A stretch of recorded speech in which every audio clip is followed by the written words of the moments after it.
Good morning, everyone. Welcome back to the GSMC Basketball Podcast, brought to you by the GSMC Sports Network. As always, I'm your host, Mara Fatemi. Getting into our next segment here, we're going to preview Game 1 of the Conference Finals, the Western Conference Finals specifically, because the Conference Finals are officially here. We're about a month into these NBA playoffs. Shocking how quickly this month has gone by. Like I said a month ago, this is the best time of year, and the time just starts flying by the second these playoffs start. We have the NBA and NHL coinciding. Obviously, this is an NBA podcast, so I'm going to stick to my sport of basketball. But if you guys are not watching the NHL playoffs, tune in. They're phenomenal as well. I highly, it's just unbelievable sport.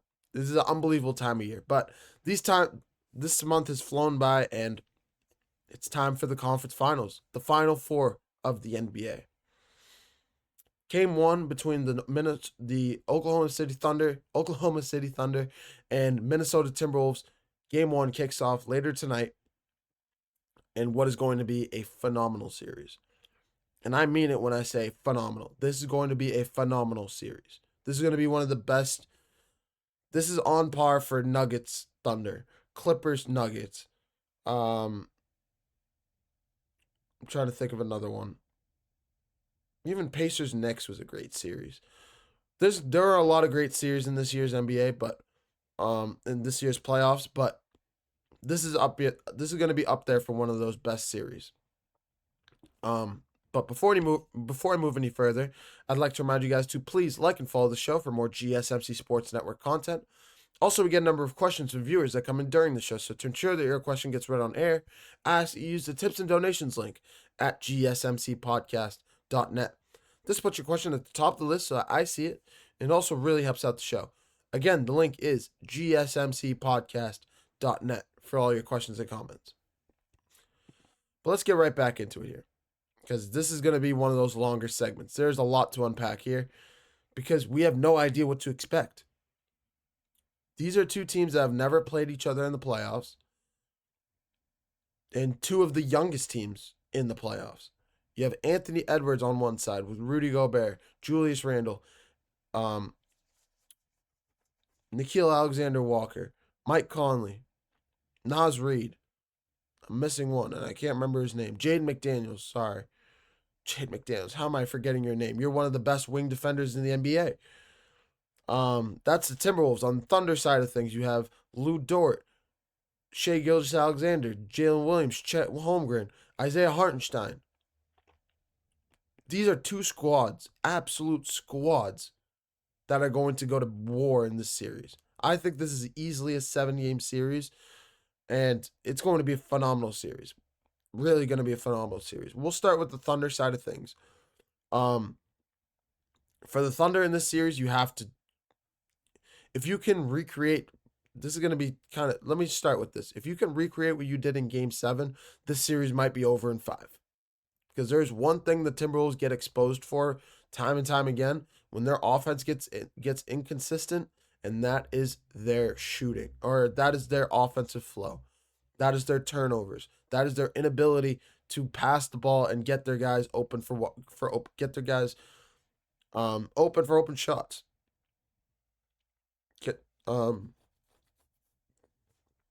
Plain and simple. I think if you're the Thunder, you have to attack that fact you have to get after them in the first quarter. You have to take control of the game offensively and just lock down defensively. Slow down and just slow down this Timberwolves offense. That's the defensive game plan. For offensive game plan, there's different ways to slice it. First of all, Shai has to be the best player in this series if the Thunder want to win. If Anthony Edwards is the best player in this series, I don't think the T-Wolves can lose, because I think the T-Wolves have more experience and have I think they have more reliable scorers on their team. More guys with playoff experience and more reliability, more veterans on the team as a whole. I think if they can get Anthony Edwards going early, Julius Randle will fall into line. Jaden McDaniels will fall in line. Dante DiVincenzo, Rudy Gobert, they will start feeding Rudy Gobert in the interior. Um, and I think Rudy Gobert is going to have a field day against Chet Holmgren. If Nikola Jokic was able to bully Chet Holmgren, what is Rudy Gobert about to do to him? I don't even know. But I think it comes down to the offense of the Timberwolves versus the defense of the Thunder. I think that's where this series is going to be won. Of course, Shai is a big part of it as well, and the Thunder's offense. But, and I say but, the Thunder's offense can get stagnant sometimes. They really can. It doesn't happen often, but I think it can be done. When you have when you have strong wing defenders across the board like the Timberwolves do, when you play physical, you play bully style ball, you play bully ball. You play bully ball. You saw what they did against the Lakers in the first round. In the second round was a little bit of an aberration, just because you're playing against a Warriors team that's hobbled, missing their best player, this, that, and the other. I completely understand it. Anthony Edwards didn't have his greatest series. I think the most points he had in the series was 36 points in Game 3. Outside of that Game 3 and a little bit of the second half of Game 1, he didn't have the greatest series. We've seen him have better series than what he had last round. But if he can drop 43 like he did against the Lakers in Game 3, if he can show up and take over the game offensively, if he can feed the ball to Julius Randle, to Nickeil Alexander-Walker, to Mike Conley, Naz Reid, to get the guys open on the outside for pick and pop shots from 3, if they could shoot the ball like they did in Game 1 against the Lakers, I think the Timberwolves can knock off the Thunder. That is what I'm trying to explain here. I think the Timberwolves, there's a world where this is a tougher challenge for the Thunder than the Denver Nuggets. I think the problem with the Denver Nuggets was they didn't have the depth to keep up with the Thunder. The Thunder, when you have a team that's able to go 8 to 10 guys into your bench casually with no problems and get 6 or 7 guys that go into double figures, multiple guys that have 20 plus points, you're a team to be reckoned with. And unless your opposing team has depth to match with you, you're going to just run them out of the gym eventually. You're going to make them exhausted. You're going to keep fresh legs out there, keep the pace going as fast as possible, go in transition basketball like they love to do, play fast, and just wear and tear on the other team, make the other team exhausted. That's what it felt like the Thunder did to the Nuggets. It was just wear and tear, time after time. Aaron Gordon came out in the press conference and literally said, "I wish we didn't play every other day. I wish we had more than 1 or 2 days rest," because the Nuggets needed it. The Nuggets absolutely needed it in this series. But I think the Timberwolves have the personnel to be able to run with the Thunder. I really think they can. Offensively, defensively, they can match the style of play that the Thunder love to do. I think if there's anyone that's able to do it, I thought it was the Clippers. But honestly, with how the Timberwolves have been playing in these playoffs, I really think it's the Timberwolves. I really think so. But yeah, the Timberwolves now Game 1 later tonight. I think, oh my God, I don't know who to pick in this game. I think it really, like I said, I think it comes down to the defense of the Thunder versus the offense of the Timberwolves. I think it comes down to Shai versus Ant-Man. And then, of course, the supporting casts for both teams. Jalen Williams, you had a great Game 7. Keep up that good work. If you want to continue to grow into a number 2 option for this team, you need to continue to play at that level like you did in Game 7.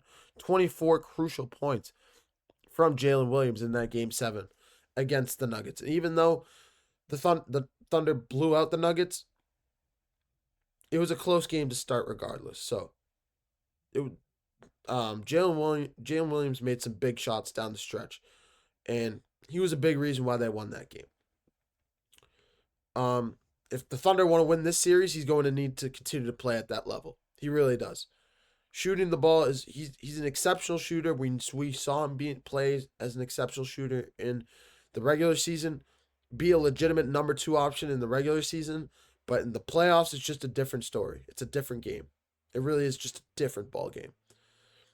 Of course, the priority has to be shutting down Shai, But don't fall asleep on Jalen Williams. Jalen Williams will remain there. He will continue to be one of the top guys in the NBA and the Western Conference in general.